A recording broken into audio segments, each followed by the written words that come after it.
하나님은 제3성전을 원하지 않으신다.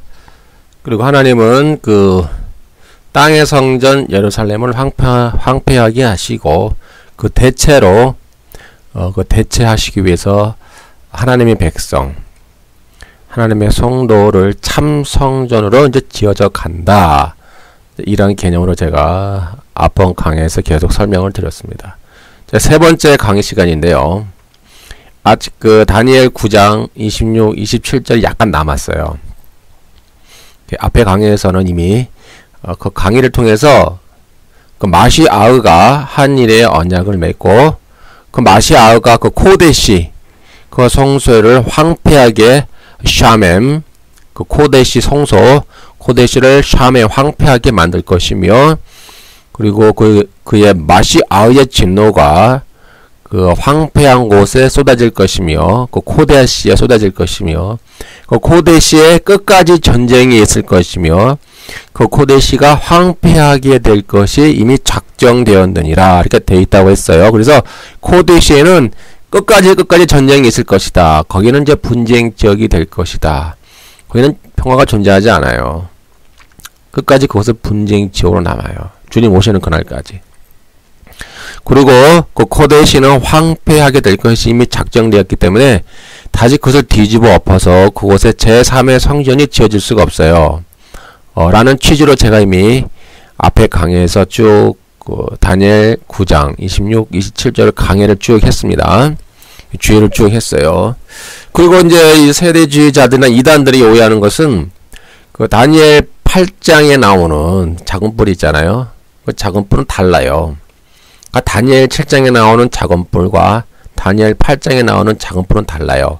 그 다니엘 8장에 나오는 작은 뿔은 안티오쿠스 에피파네스에 의해서 이미 성취가 되었어요. 과거에. BC 171년에서 BC 164년 그 사이에 이미 성취가 되었고 그것을 2300주야라고 합니다. 그리고 다니엘 11장에 나오는 그 왕도 안티오쿠스 에피파네스예요. 이제 약혼님이 과거적으로 성취되었기 때문에 이단들은 그걸 자꾸 2300주야를 연으로 계산하잖아요. 연으로 계산하고 뭐 자꾸 계산하는데 그럴 필요가 없어요. 그건 이미 과거에 다 끝난 사건이에요. 그리고 그 안티오쿠스 에피파네스 다니엘 8장에 보니까 그가 뭐 언약을 깬다라는 말이 있는 것 같대요. 근데 언약을 깬다라는 말이 아니에요. 그럼 언약을 깨는 자를 그가 돌아볼 것이며 그런 의미예요. 그러니까는 그 세대주의자들이 다니엘 8장을 봐라. 거기 작은 뿔이 있는데 그 작은 뿔이 언약을 깬다라는 구절이 있지 않냐. 근데 언약을 깨는 게 아니라 그 작은 뿔이 언약을 깨는 자를 돌볼 것이며 그 언약을 깨는 자들과 함께 도모한다는 거예요. 그러니까 언약을 깨는 자, 그 배도자죠. 언약을 깨는 자를 돌아보아 그들을 찾는다. 함께 같은 편으로 만들기 위해서 그런 뜻이지. 다니엘 8장에 나오면 그 장언벌이 언약을 깬다 라고 해서 다니엘 9장 26절 27절에 있는 그 한 일의 언약의 절반에 언약을 깼다 라고 주장하는데 그건 전혀 말이 안 됩니다. 달라요. 다니엘 8장과 다니엘 9장은 달라요. 대상 자체가 다르고 시기도 달라요. 오해하시면 안 됩니다.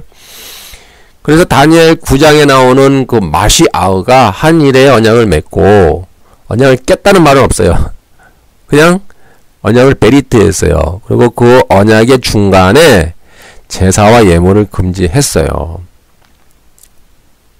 그리고 그 마시아흐가 그것을 황폐케 하였어요. 그 황폐케 했다는 말은 앞에 있는 26절과 같은 뜻이에요. 그 한 나기드의 백성 인간의 왕 나기드의 백성 암이 와서 그 성소를 황폐하게 한 그 사건을 27절에는 다시 반복해서 말하는 거예요. 그래서 마시아흐의 그 작정에 의해서 마시아흐의 주권적 섭리와 작정에 의해서 그것이 이제 코데시가 황폐하게 된 거예요. 샤멤. 그리고 그 마시아흐의 진노가 그 황폐한 곳에 쏟아지는 거예요. 코데시에 쏟아져서 그 코데시에 계속 전쟁이 있을 것이고 그 코데시에 가 황폐하게 되는 것이 작정되었다라고 이미 못을 박아놨어요. 그래서 이미 제3성전은 지어질 수도 없고, 지어지는 것도 하나님의 뜻도 아니고 하나님의 기뻐하는 것도 아니고, 다시 동물의 제사, 피의 제사, 유대민족의 죄를 속죄하기 위해서 뭐 동물의 제사, 피의 제사를 드리는 거, 그건 하나님이 원하지 않는다. 근데 그것이 제3성전도 가만히 보면은 관점이 달라요. 유대인의 관점에서는, 그러니까 랍비죠. 유대인 랍비, 유대 종교의 관점에서 제3의 성전은 그냥 그들 스스로 그들 자신의 회복을 말하는 거예요. 회복. 그들 자신의 신앙의 회복이고, 이 메시아닉 주나 메시아닉 교회나 이 세대주의자들의 입장에서는 제3성전이 의미가 달라요.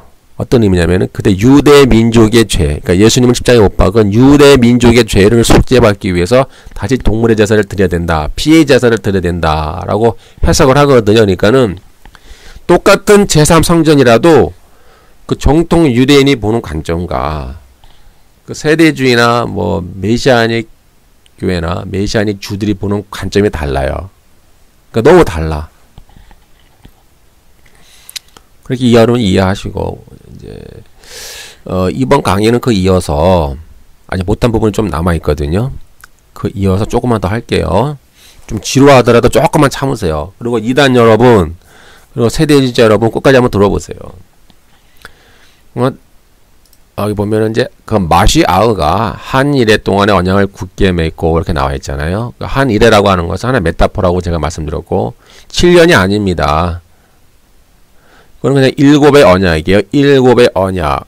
요한계시록 1장에 있는 7영, 7뿔, 7 교회, 뭐 7 천사, 7 사자, 뭐 7뿔 그런 거 어떤 메타포예요. 그래서 이것도 7의 언약을 마시아흐가 맺었다. 그래서 가바르입니다. 굳게 확정한다. 가바르는 능동사역 히필이고요. 영어로 하면 conform입니다. conform. 그래서 강하게 하다, 확립하다, 뭐 위대하게 하다라는 뜻으로, 그럼 없는 언약을 새로 맺는다라는 개념보다는 어떤 이미 존재하는 옛 언약을 그리스도의 피로 말미암아 새롭게 새로운 언약으로, 새 언약으로 비준한다. 그러니까 새 언약으로 뭐 대체한다, 새 언약으로 확정한다. 그렇게 보는 게 좋아요. 가바르가. 뭐 잘 알다시피 이제 이미 구약 때부터 시내산 언약이 존재해 왔었죠. 근데 주님은 이제 구약의 언약을 완전히 성취하시고 완성하신 거죠. 자신의 몸으로. 그래서 새 언약을 확정하셨어요. 그래서 마태복음 26장 28절, 이것은 죄 사함을 얻게 하려고 많은 사람들을 위하여 흘리는 바 곧 나의 피 곧 언약의 피니라 라고 말씀하셨어요. 그래서 다니엘 9장 27절에 그가 마시아흐가 많은 백성들과 더불어 한 이래 동안의 언약을 굳게 맺고 확정하고 가바르. 마태복음 26장에도 보면은 그가 마시아흐가 많은 사람을 위하여 흘리는 바 나의 피 언약의 피니라. 그래서 많은 사람들과 맺은 언약과 많은 사람을 위하여 흘리는 피 언약의 피는 이제 같은 개념으로 보는 거예요. 그래서 이것은 이제 지속적인 주님의 재림 때까지 회개하며 믿음을 고백하는 자에게 지속적으로 그리스도와의 언약이 개별적으로 적용이 되잖아요. 개별적으로 계속 누적되잖아요.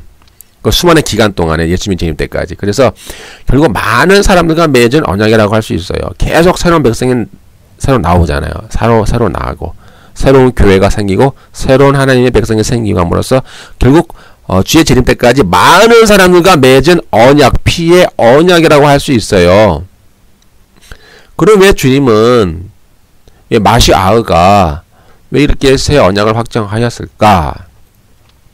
즉 이것은 옛 언약에서 이제 새 언약으로 대체한 거예요. 그 완성과 성취예요. 그리고 다시 말하면 땅의 성전, 예루살렘 성전에서 하나님의 백성, 하나님의 자녀, 하나님의 성도인 몸성전, 참성전으로 대체가 된 거예요.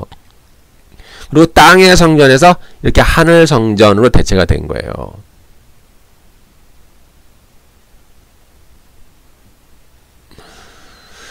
그 히브리서 12장 22, 23절에 보면은 그러나 너희가 이룬 곳은 시온산과 살아계신 하나님의 도성인 하늘의 예루살렘과 천만 천사와 하늘에 기록된 장자들의 모임과 교회와 만민의 심판자이신 하나님과 온전케 된 의인의 영들과 라고 기록되어 있는 것처럼 이미 이룬 곳은 이것은 이미 현재 완료형이에요.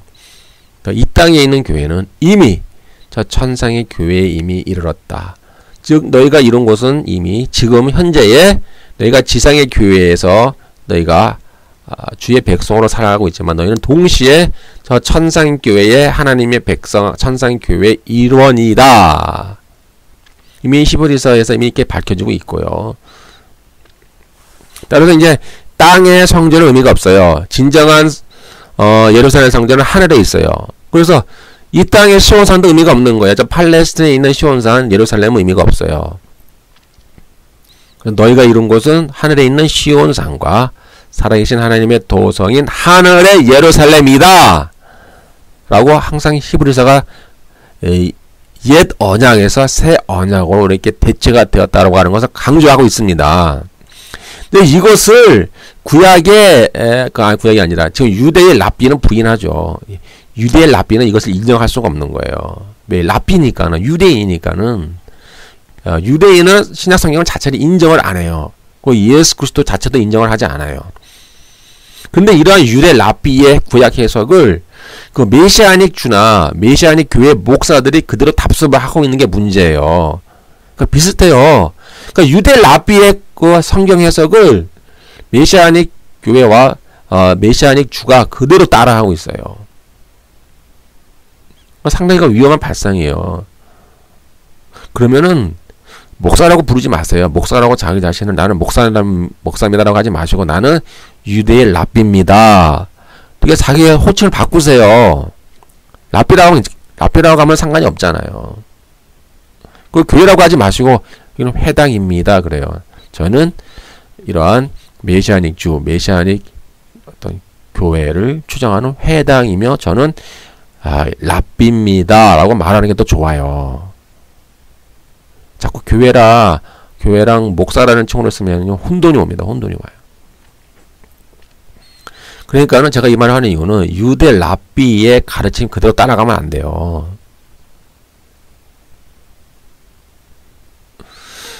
그래서 주님이 왜 마시아흐가 왜 새 언약을 확정하셨는가? 그것은 하나님은 일찍이 이스라엘을 택하여 하나님의 백성으로 삼으셨고 이제 구약을 얘기하는 거예요. 아브라함을 부른 사건. 구원의 언약을 맺으셨잖아요. 그리고 하나님은 인간의 구원을 지향하며 모든 인간의 구원을 지향하며 이를 실현하기 위해 언약을 세우셨어요. 그리고 하나님이 이스라엘 백성과 세우신 언약은 결국 뭐예요? 이스라엘 백성들만의 구원이 아니라 이스라엘 통해서 모든 이방의 모든 민족이 구원을 얻는 영적인 구원을 보고 얻는 구원의 통로에 사명이 있었어요.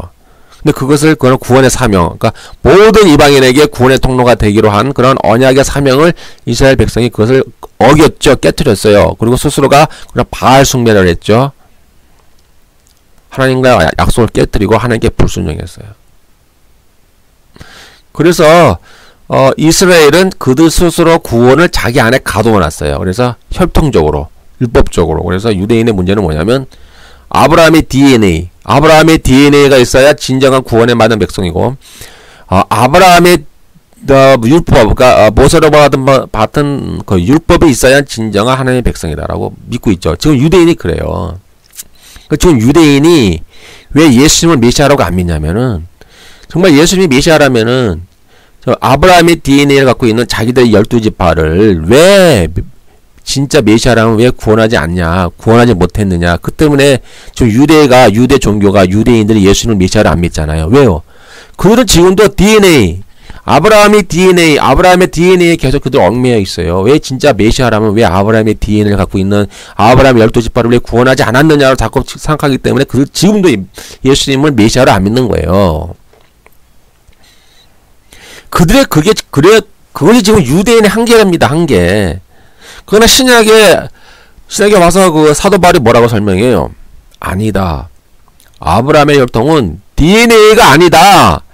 그 믿음의 혈통이다. 믿음을 통해 아브라함이 믿음을 통해 의롭다 하심을 받은 것처럼 동일한 아브라함과 같은 믿음을 가진 자에게는 동일한 아브라함의 후손이다. 아브라함의 혈통이다라고 지금 사도 바울이 갈라디아서나 로마서에서 강조 계속 하잖아요.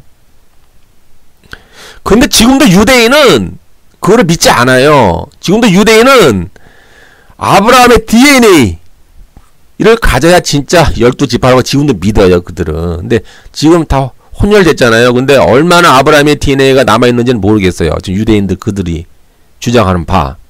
아니 뭐 아브라함의 DNA 샘플이 있어요 지금?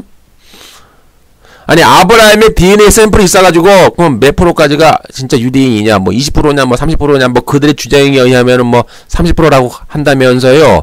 그럼 30%라고 하는 그 DNA가 어디 있냐고. 샘플이 DNA가 있어야 30%인지 아닌지 알 수 있을 거 아닙니까?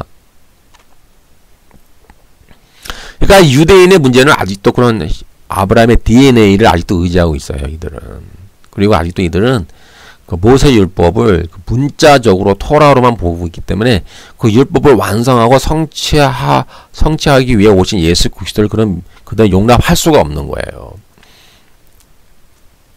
그런데 이러한 비슷한 관점들을 자꾸 이런 랍비의 관점들을 그 메시아닉 주나 메시아닉 교회가 자꾸 따라가는 것 같아요. 자꾸 따라간단 말이에요. 지금 따라가면 안 되는데 그래서 자꾸 문제가 발생하는 거예요. 지금 그들 안에서. 즉 마시아흐는 이렇게 언약을 스스로 파기했어요. 이스라엘 백성들이. 그리고 그들의 구원을 그들 혈통 DNA 안으로 가둬놨어요. 그리고 그들이 이방인을 향한 구원의 통로가 되기를 거절했잖아요. 이스라엘 백성들이. 그래서 결국 그것을 완성하시러 마지막 다윗의 혈통으로 예수 그리스도께서 오신 거예요. 마지막 혈통으로 예수님께서 다윗의 씨로 마지막으로 오신 거예요. 그래서 모든 이방인에게 다시 구원의 복을 확장하기 위해서 예수 그리스도께서 마지막 다윗의 후손으로 오신 거예요. 유대인이 그 사명을 감당하지 못했기 때문에. 그래서 예수님을 통해서 이제 옛 언약이 폐기됐고 예수님 말만 완성되고 확정되어서 새 언약으로 대체가 되었어요. 그것을 히브리서에서 엄청나게 강조하는 거예요. 히브리서에서. 왜 그럴까요? 히브리서는 누구에게 주는 편지냐? 히브리서는 누구에게 주는 글이냐? 그 유대 기독교인에게 주는 글이에요. 왜요? 유대 기독교인이 오늘날 그 메시아닉 주와 비슷해요. 그래서 얘 믿음만 갖고는 안 된다. 이신칭의만으로는 안 된다. 다시 구약의 율법, 안식일, 절기법, 다시 구약의 율법을 다시 지켜야 된다. 뭐 음식법까지 포함해서 뭐 음식법, 먹어서 되는 거, 먹어서는 안 되는 거, 뭐 절기법, 수많은 절기, 뭐 안식일, 기타 등등 구약의 법으로 돌아가야 된다라고 주장했어요. 유대 기독교인들이. 그러니까는 이거 이상한데? 그건 아닌데? 그건 아니야. 예수님이 이미 새 언약으로 완성하셨잖아. 라고 그들을 향해서 지금 히브리서를 쓴 거예요. 그러니까는 메시아닉 주와 메시아닉 교회는 히브리서를 잘 읽으셔야 돼. 근데 이들은 거의 신약 성경을 잘 안 봐요. 가만히 보니까 신약 성경을 의도적으로 약간 배제시켜요. 분위기가. 예, 진짜 그래요. 메시아닉 주나 메시아닉 교회는 이 신약 성경을 잘 안 보려고 자꾸 의도적으로 빼려고 그러는 분위기가 있고, 자꾸 구약 유대의 랍비처럼 자꾸 구약만 보고 그걸 문자적으로만 해석을 해요. 똑같이 유대 랍비처럼. 그럼 구약은 기독론의 관점에서 또 구속사의 관점에서 재해석을 해야 되잖아요. 근데 그걸 안 해요. 그냥 문자 그대로 해석을 해요. 유대 랍비가 하는 것처럼. 그러니까 유대 랍비를 따라가고 있잖아요. 그렇게 하지 말아라. 왜 그렇게 하냐라고 제가 비판하는 거예요. 그러니까는 복사라는 말을 하지 말아라. 그 말이에요. 그냥 랍비라고 하세요. 스스로 칭호를. 그 교회라고 하지 마시고요. 회당이라고 하세요. 회당. 그러면 아무 문제가 없어요.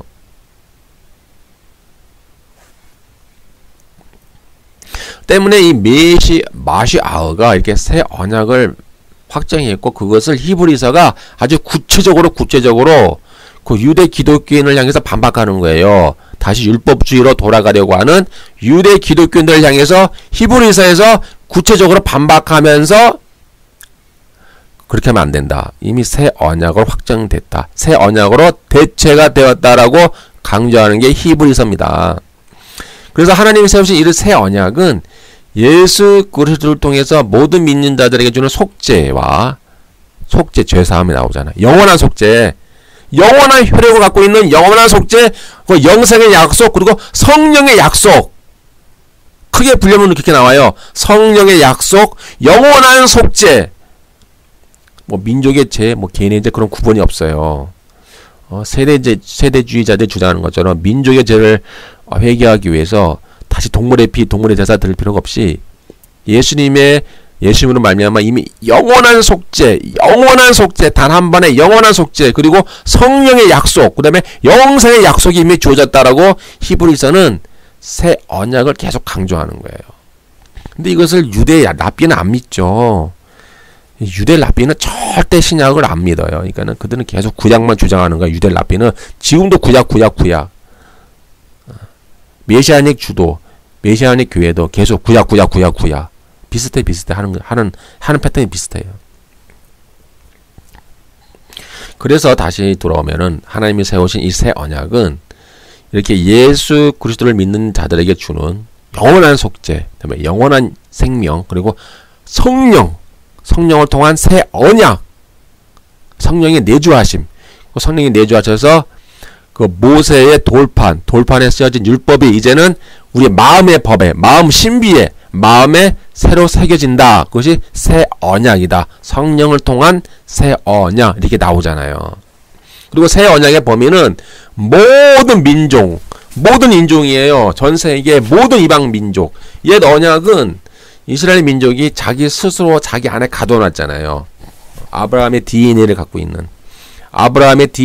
있는 자기들에게만 스스로 가둬놨지만은 이 새 언약은 이제 그 아브라함의 DNA를 뛰어넘어 믿음의 자손, 믿음의 후손, 믿음으로 말미암아 모두 아브라함의 후손이 된다. 그러한 약속의 말씀처럼 모든 민족 전 세계로 새 언약은 확장이 돼 나가는 거예요. 이런 차이점이 있습니다. 그래서 다니엘 7장 9장 27절에서 마시아흐가 한 일의 언약을 매주 굳게 가바르 확장하는 거예요.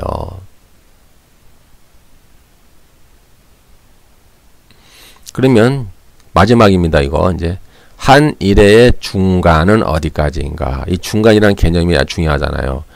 근데 이것을 또 문자적으로 해석하면 한도 끝도 없어요. 막 계산하자면 점 3년 반, 후 3년 반. 근데 이것은 그런 어떤 시간의 개념보다는 어떤 역사적 중요한 전환점이라고 보면 좋겠어요. 지금까지 기독교 역사 가운데 가장 기독교 역사 가운데 중요한 역사적 전환점은 딱 두 가지가 있어요. 첫 번째는 오순절 성령 강림 사건.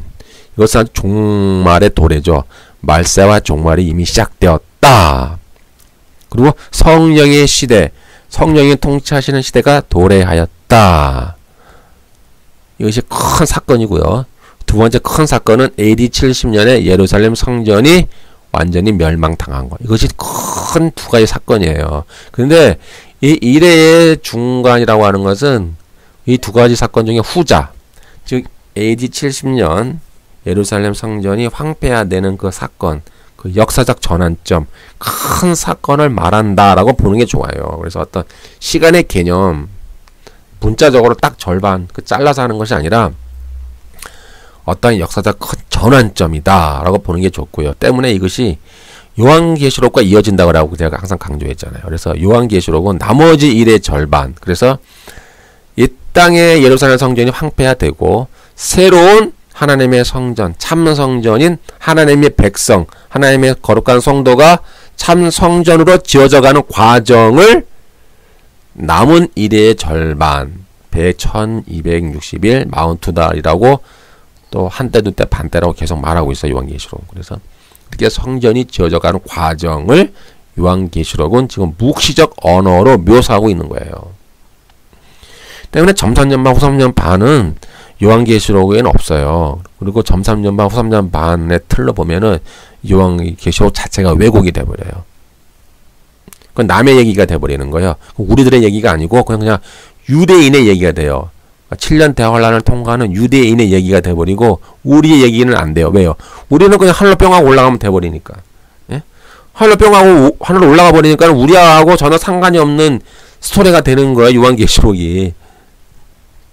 이거 얼마나 성경 말씀을 이건 좀 왜곡하고 있는 거예요.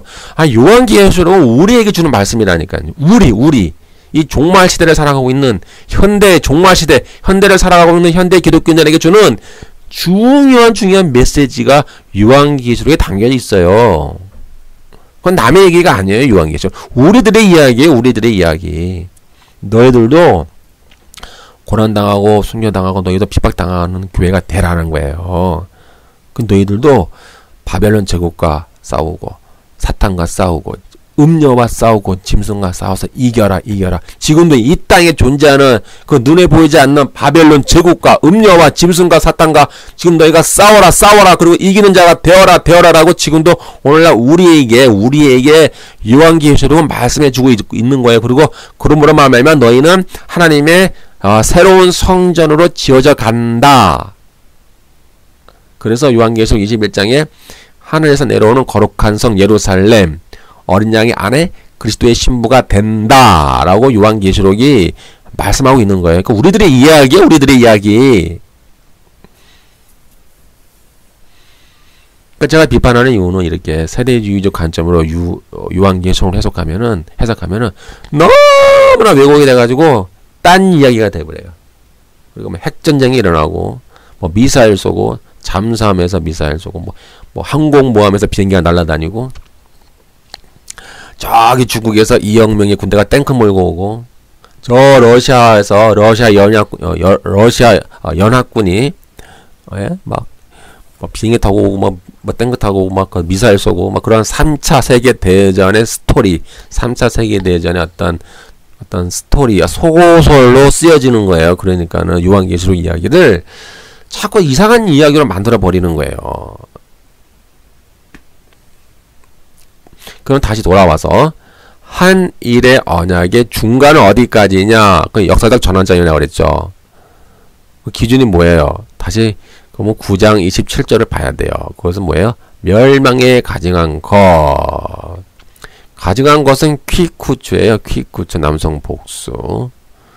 그 뒤덮게 하기 위하여는 카나프예요. 여성 단수. 그러니까 이게 뭐냐면 여성 단수와 남성 복수가 섞여 있어요. 그럼 황폐하게 하되 샤멜 민족은 남성 단수. 그 영어로 번역하면은 abomination that make desolate 이렇게 돼요.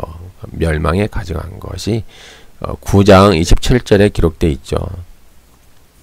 그래서 이것을 포악하여 가증한 것이 날개를 의지하며 설 것이다라고 한글은 번역을 해놨는데 이거 참 번역이 좀 잘못됐어요. 그렇게 번역하지 말고요.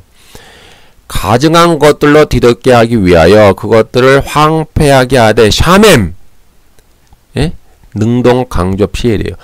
샤맴 황폐하게 하되 완전히 끝날 때까지 그리할 것이며 작정된 것이 그 코데시 그 황폐한 곳에 샤맴 남성 단수적이도요. 능동 단수 칼형이에요. 그 샤맴이 2번 나와요. 샤맴 나오고 또 한번 샤맴이 나와요. 다시 제가 해석할게요. 그 코데시에 가증한 것들로 뒤덮게 하기 위하여 그 코데시를 황폐하게 하되 샤맴 완전히 끝날 때까지 그리할 것이며 작정된 것이 그 황폐한 그 코데시 그곳에 쏟아지리라 샤맴. 이렇게 2번 나와요. 샤맴이. 한글 성경을 한 번만 해석해 놨는데 재번역 해볼게요. 그가 많은 사람과 한 일의 동안의 언약을 확정하겠고 그 일의 중간에 희생물과 봉헌물을 그치게 할 것입니다. 이것은 주권적 섭리와 작정이에요. 그 마시아가 직접 한다는 게 아니라 그의 이런 뜻과 작정을 통해서 다른 악의 도구, 즉 로마 군대를 통해서 이렇게 할 것이다라고 하는 예언의 말씀이죠. 다시 돌아와서 또 가증한 것들로 뒤덮기 위하여 그것을 그 코데시입니다. 적그리스도가 아니에요. 그고 코데시를 황폐하게 하되 샤맴 황폐하게 하되 끝까지 완전히 끝날 때까지 그리할 것이며 작정된 것이 그 코데시한 그곳에 황폐한 곳에 쏟아지리라 이렇게 나와요. 해석했습니다. 다 이렇게. 즉 주님의 주권적 섭리와 작정을 묘사를 한 거예요. 이것이 이레의 언약의 절반이고 이것이 AD 70년에 이루어진 건데 이것을 어떤 분은 이렇게 해석하는 분도 있어요. 그래 맞아. 그래 AD 70년에 일어났는데 근데 그거 하나 예표야. 예표라서 제3성전이 지어지면 그때 또 한 번 일어나야 돼. 또 한 번 적그리스도에 의해서 또 한 번 일어나야 돼라고 하는데 아니에요. 이거 예표가 아니라 이것은 문자적으로 해석해서 이것은 이미 과거에 일어난 것이고 다시는 일어나지 않아요. 그러니까 오늘 세대주의자들의 문제는 뭐냐면은 메타포를 문자로 해석하고 문자를 메타포로 해석하잖아요. 그 지금 9장 27절에 있는 요 사건은 메타포가 아니라 그냥 문자 그대로 AD 70년 딱 한 번만 일어나는 거예요. 한 번. 역사적 사건이에요. 역사적 사건. 과거에 이미 AD 70년에 일어났던 한 번의 사건이고 다시 이것이 어떤 메타포처럼 되어서 다시 제3성전이 지어져서 앞으로 미래에 팔레스틴에 이루어질 그런 일이 아니라 이 말이에요. 딱 한 번만 이루어지는 일이래요. 이건 메타포가 아니란 말이에요. 어떤 분은 또 이걸 또 메타포야. 뭐 또 한 번 제3성전에서 또 한 번 이루어져. 라고 하는 분도 있고 그러니까 세대주의 자들 가운데서도 또 어떤 사람은 아니야. 이건 AD 70년에 일어난 일이 아니야. 절대 그럴 리가 없어.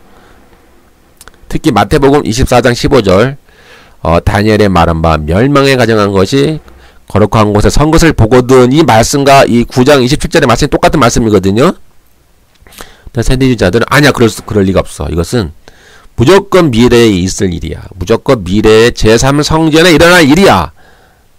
이건 AD 70년에 일어난 일이 절대 아니야. 그럴 일이 없어. 라고 우기는 거예요. 계속 우겨요. 그러니까 어떤 사람은 예표를 보는 사람도 있고 이미 AD 70년에 한번 일어났는데 또 한번 미래에 제3성전에 한번 일어나. 그 예표를 보는 사람도 있고 어떤 사람은 아니야. 절대 그럴 수 없어. 이건 미래에만 무조건 일어날 일이야. 이렇게 우기는 사람도 있고. 근데 이것은 예표가 아닙니다. 메타포가 아니에요. 한 번밖에 안 일어납니다. 과거적 사건입니다. 이미 성취된.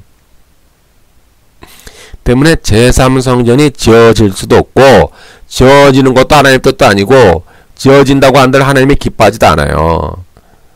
거기서 뭐 동물을 잡아서 죽이든 피를 흘리든 하나님이 받으시는 제사가 될 수가 없어요. 하나님이 그걸 받지 않는다 이 말이에요.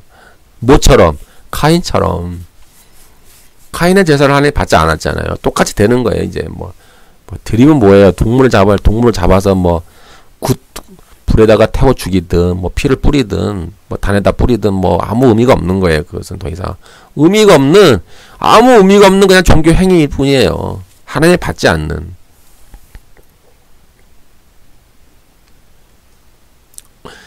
그래서 이 9장 27절의 말씀을 예수님이 마태복음 24장에 가지고 와요. 그래서 15절에 계속 말하잖아요. 그러므로 너희가 선지자 다니엘의 말한 바 멸망에 가증한 것이 거룩한 것에 선 것을 보거든. 그 영어 똑같아요. The abomination of desolate. 9장 아까 제가 읽은 히브리어로 된 그것도 영어로 읽으면 똑같은 거예요. abomination that make desolat이에요. 똑같아요. 그 말이 그 말이에요. 지금. 뭔 말이냐면은 다니엘 9장 27절의 말씀이 마태복음 24장 15절의 말씀인데 결국 AD 70년에 성취되었다라는 거예요. 역사적 과거의 사건 딱 한 번만 일어난 딱 한 번 다시 반복되지 않을 때문에 제3성전은 지어질 수도 없고 지어져서도 하나님이 기뻐하지도 않고 의미도 없어요. 뭐 동물을 잡아들이든 뭐 피를 들이든 아무런 의미가 없고. 그런데 의미가 없는데 자꾸 이 메시아닉 주나 메시아닉 교회가 또 목사들이 자꾸 그걸 추정을 하는 거예요. 이상하게. 그렇게 하면은 뭐 믿음이 좋은 것이고 그렇게 하면은 자기의 열심이 특심이 된 것이고 그러한 믿음이 하나님께서 기뻐 받으시는 믿음이 되고 그렇게 해야 언약적 사명이 되는 것이고 그렇게 해야 언약적 의무가 되는 것이고 그렇게 해야 하나님께 충성되는 것이고 그렇게 해야 하나님 앞에서 올바른 믿음이 되는 것이고 그렇게 하는 것이 올바른 신앙생활이라고 지금 착각하며 살아가고 있다 이 말이에요. 메시아닉 주들이나 메시아닉 교회들이. 오히려 진정한 신앙의 방향은 성령을 따라 행하는 거예요. 성령을 따라 행하여서 성령을 따라 행하면은 모든 율법을 성취한다라고 되어 있잖아요. 그리고 율법의 열매, 너희가 율법 아래 있지 않는다. 내가 성령을 따라 행하면은 율법 아래 있지 않고 율법을 완성하고 성취하고 너희가 성령의 열매를 맺는 것이 결국은 언약적 의무가 되는 거예요. 그리고 성령을 따라 행하여 여러 그 메시아닉 주들이나 세대주의자들이나 메시아닉 교회나 똑같이 세상에 나갈 세상이 더러운 죄악들, 이 바벨론 제국들, 이 세상의 더러운 악들, 어둠의 세력들과 싸우는 거예요. 우리는 음녀, 이 세상에 존재하는 음녀와 이 세상에 존재하는 짐승과 싸우는 방식으로, 예? 이 세상의 악과 이 세상에 있는 가치관과 이 세상에 있는 그 세계관과 싸우는 방식으로 여러분들의 믿음을 드러내야 돼요. 여러분들 열심. 그런 방식으로 여러분들의 믿음의 열심, 믿음의 충성, 하나님께 대한 헌신, 하나님께 대한 믿음, 믿음의 삶을 그러한 방식으로 드러내야 되죠. 제3성전을 짓고 뭐 동물 제사를 드리고 그딴 거 해도 하나님이 기뻐봐. 그딴 믿음의 방식, 그러니까 그러한 삶의 믿음의 방식이 하나님이 원하시는 믿음의 삶의 방식이 아니에요. 그러니까 본질을 깨달으셔야지. 본질을 깨닫지 못하고 자꾸 유대 랍비가 가르치는 그 가르치는 대로 따라가는 거예요. 비슷해요. 이상하게. 왜 자꾸 유대 랍비가 가르치는 대로 따라가려고 합니까? 거의 완전 유대교예요. 그는 기독교 자체를 인정하지도 않고 예수님 자체도 인정하지도 않고 신약 성경 자체도 인정하지 않아요. 유대교는. 유대교 랍비는 신약 성경 자체를 인정하지 않는다고요. 유대교 랍비는 지금도 구약 성경 그냥 문자 그대로만 해석을 해요. 지금도 계속 그들은.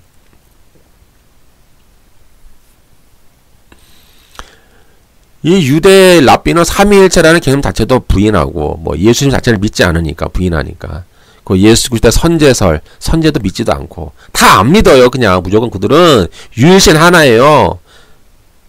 유대교 랍비들이 지금 유일신 하나고 그냥 토라 달랄랄 외우고 문자적으로 해석하고 그냥 그렇게 사는 것이 그들이 나는 하나님께 열심으로 살고 있는 삶이야. 이렇게 하는 것이 우리들에게는 하나님께 대한 충성이고 하나님께 대한 진정한 믿음이야 라고 그들이 이렇게 생각하며 살아가고 있어요. 지금 유대교 랍비들이 유대교인들이. 그런데 왜 그러한 삶의 방식을 왜 따라가냐 이 말이에요. 따라가면 안 되죠.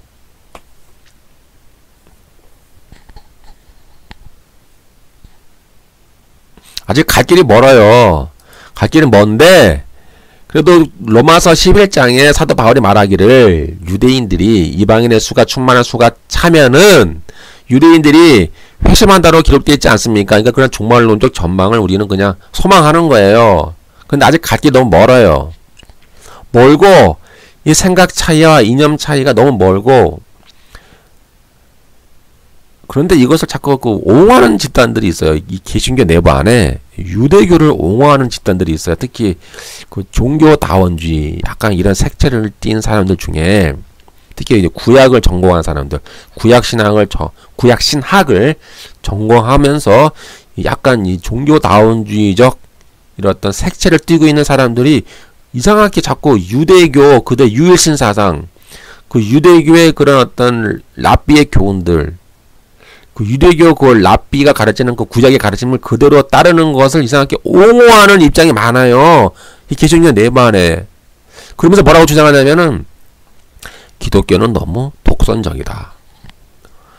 기독교는 너무 개신교죠. 기독교. 개신교는 너무 독선적이다. 너무 독선적으로 성경을 해석하고 있다. 그렇게 말하는 발언은 그런 위험한 발언을 많이 하거든요.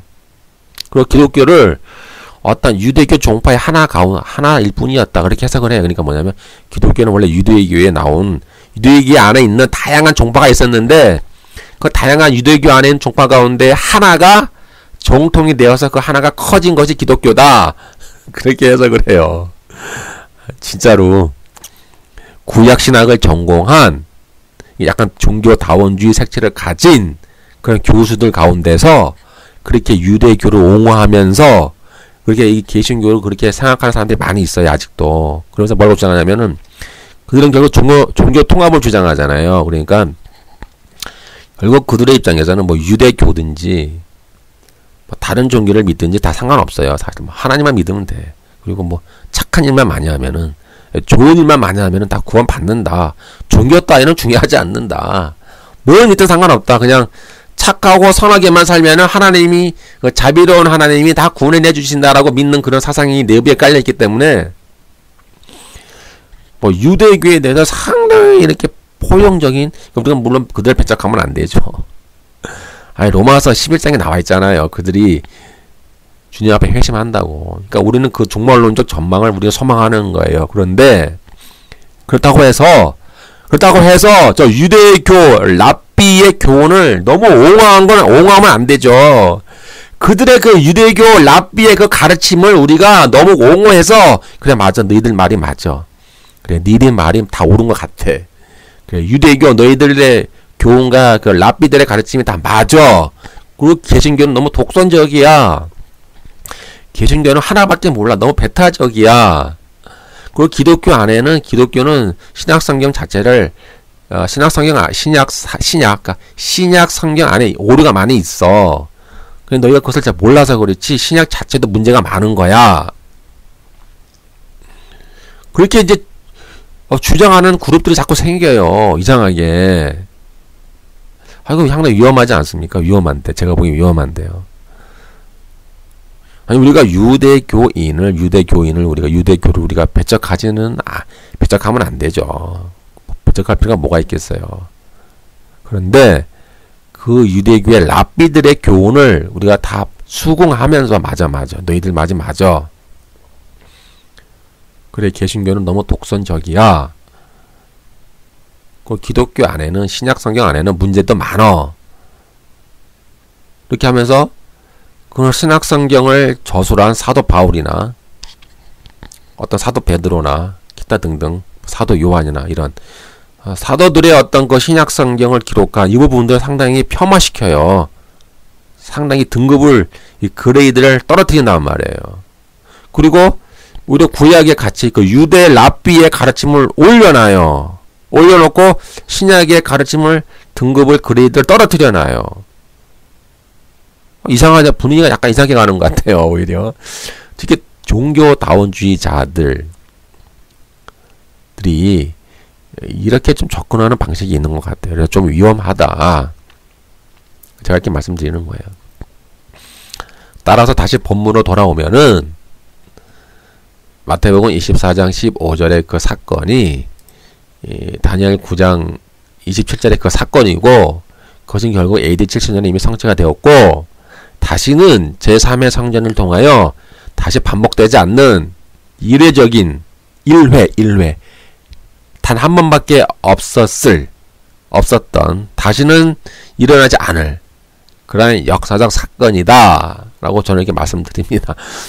여기에 이제 반론을 가하는 뭐 이단들이나 뭐 세리주의자 여러분들은 제 앞에 있는 강의, 다니엘 9장 26, 27절 강의를 다시 한번 쭉 들어보세요.